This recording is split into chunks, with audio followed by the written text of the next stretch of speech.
ठाण्यात रिक्षा चालकांच्या मराठी भाषेच्या ज्ञानाची विशेष तपासणी मोहीम सुरू करण्यात आली आहे। प्रवाशांशी संवाद सुधारण्यासाठी प्रशासनाचा हा पुढाकार मानला जात आहे। या मोहिमेत रिक्षा चालकांना मराठी बोलता आणि समजता येते का याची तपासणी केली जात आहे। स्थानिक भाषेचा वापर वाढावा आणि प्रवाशांना अडचण येऊ नये हा या कारवाईमागचा उद्देश आहे।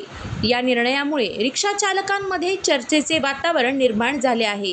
रिक्षा थांबून ड्रायव्हर लोकांचे लायसन्स, त्यांचे परमिट बघून त्यांच्याशी आपण संभाषण करतो मराठीमध्ये। त्यांना कितपत मराठी येतं, सामान्य मराठीचं ज्ञान आहे की नाही, जे त्यांना कुठे जायचं, काय आहे, परमिट होल्डर कोण आहे, अशा याच्यामध्ये आपण विचारतो। त्यांना जर येत नसेल, अगदीच काही कळत नसेल, तर आपण त्यांचं मोबाईल नंबर आपण नोंद करून घेतो आणि तो आपण तसे शीट आपण कार्यालयाला कळवतो। कार्यालयामध्ये पण आहे ना, मराठी त्यांना शिकवण्याचा एक क्लासेस चालू केलेले आहेत।